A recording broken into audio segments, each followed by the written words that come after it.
So now we're going to be moving on to the investment horizon, because clearly there's corporate needs and there's investment needs on the of the startup, also in terms of more immediate near-term cash. And we have Jim Goldinger here representing a clean tech fund called Clean Sky Power.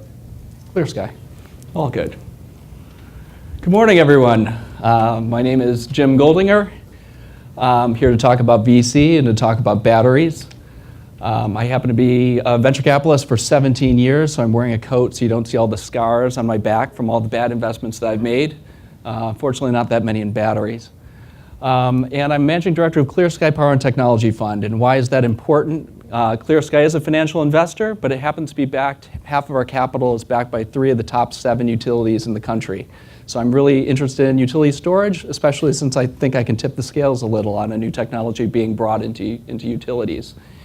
And given the audience today, I was told I have to put my MIT cred on there. I'm obviously a slow learner, keep coming back to MIT for degrees. I promise I won't do that again, except to come back here and talk occasionally. Talking about venture capital and talking about batteries, what's the first question that a VC asks when you see a new company, a new opportunity? They ask, how large is the market? And they always want to see, is it a billion-dollar market, a multi-billion-dollar market? And you'd say, why do they care about a multi-billion-dollar market? And honestly, it's just because VCs are lazy. They want to reduce risk. There's enough risk for startups. They want to make sure that if they're going to invest in a new technology, they can just dominate a small niche as opposed to dominate the entire market. Makes it sound like VCs are sort of lazy. That's a different topic for a different talk. But the good news is the market for energy storage is huge. Not only is it multi-billions of dollars, but it happens to be growing pretty quickly. And it happens to be even better. There's new applications that are growing even faster than batteries as a whole. So you think, check, venture capitalists will be happy. Of course, the next thing that VC is going to go ahead and ask is, okay, maybe this market is too big. If you're already a $30 to $50 billion market, it's already dominated by the Samsungs, LGs of the world. How is a startup going to come in here and have any traction at all? It's already gone down economies of scale. They're not out there to buy new technologies. It might be sort of scary. Well, the good news is there is an opportunity here. Of course, it requires just a little bit of history lesson. Did I hear a groan? Sorry. I'll be fast. It'll be quick. So if you go, the key is that really technology development has been driven by new applications that are coming online. The first battery really is back on the voltaic pile. It was done by Alessandro Volta a long time ago. I know some of you in the audience will say, no, I just read a tech review article that talked about the Baghdad battery where he found a battery thousands of years ago. To that I always say, back off, man, I'm a scientist. Volta did the work. They actually wrote about what he did. So I consider it the birth of the modern battery. But you'll see over time, there's been a lot of new elements, a lot of chemistries that have been brought online to actually create batteries. And a lot of those are actually pretty important. Go back to 1901 for the nickel iron battery. It was actually used in the first electric car. Sorry, Elon, it wasn't the Tesla. It was done by some guy named Edison a long time ago. But a lot of batteries actually have come on and are still being used today. NiCad batteries, invented more than 100 years ago and still have some applications in CE products. I was a chip designer for Motorola designing pagers a long time ago in the mid-90s, and I remember when nickel metal hydride came on board and became the new battery that people would want to use for cell phones, brought all the met all the specs that you need for cell phones. So everyone quickly switched from NiCad to nickel metal hydride. And then shortly thereafter, lithium ion came on board, and then lithium ion polymer after that actually met the needs of these guys even more. And there's been a lot of progress in there. I put for 2001 lithium ion phosphate in deference to Yet Ming, who I love and who spoke here earlier. But long story short, the technology development was driven by the needs of the market. And the reasons why batteries have really taken off really in the last 20, 30 years, and as the huge market is today, was not just driven by technology, it was driven by the needs of the market. It was driven by laptops and cell phones, which have grown like crazy, and lithium has delivered on those. But all is not lost. Lithium is important, and it was important because it met the key applications that a cell phone needed. The good news is there are a lot of elements out there. And also, we talked a little bit about some other materials that people are using today. And they all have different pluses and minuses. There's a lot of them that, lithium was something that was very attractive to things like cell phones because it's a light material.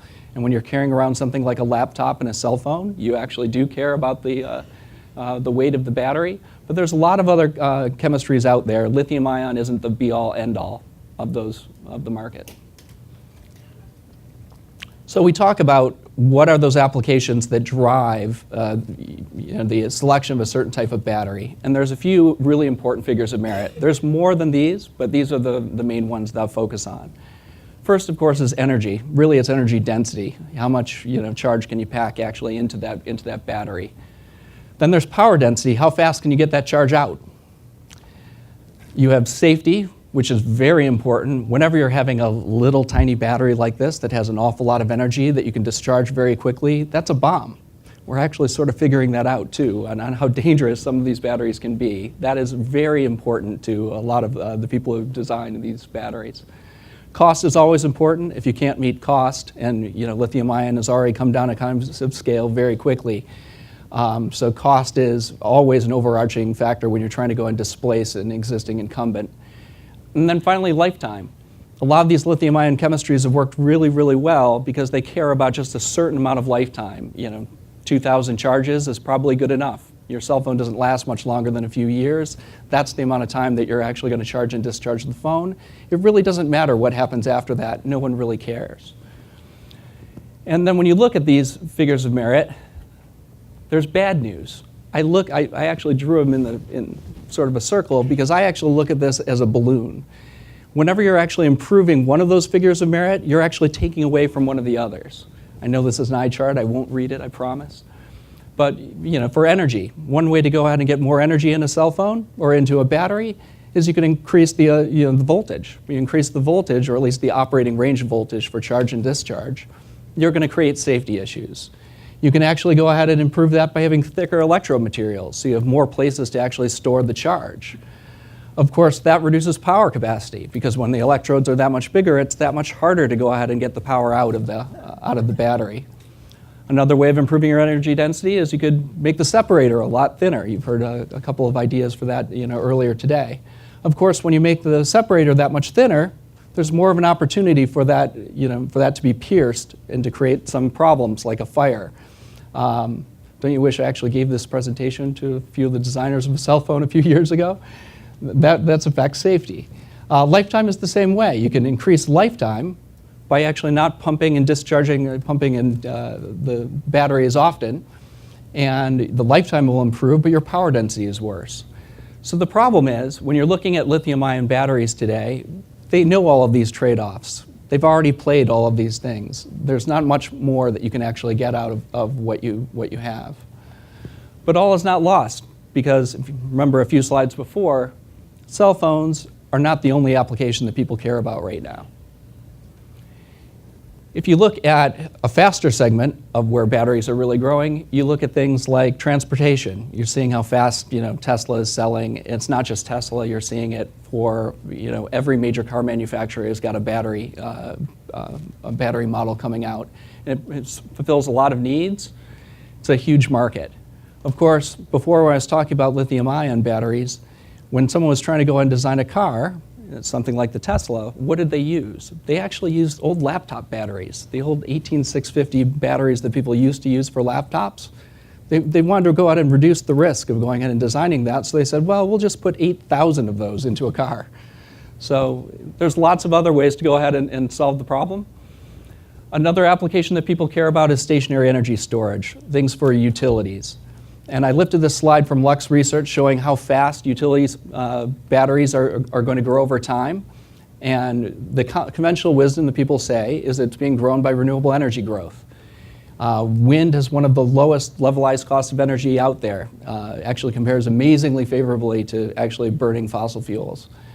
Solar, everybody knows about the growth of solar, and they say this is going to be a driving factor on new batteries.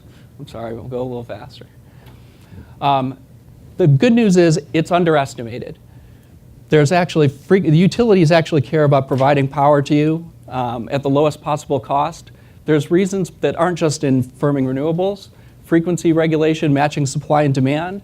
People care about transmission and distribution cost deferral. They can do that by going and putting a battery in a node that uses a lot of power rather than just go out and put in new power lines where they normally can. And one of my limited partners, NextEra Energy, has already said that they're planning to spend $100 million a year on energy storage, and that's just getting started. Can I go through this real quick, or are you going to pull me? I might pull you. You're going to pull me. Quick lessons that I learned, you can read them, but in general, it's a very difficult place for venture capital to go out and invest. And those are some of the reasons. It takes a long time to test them. And the most important one, if you meet 4 of the 5 specs, you still have a battery you can't sell. Thank you. Any questions, we can talk later at the panel.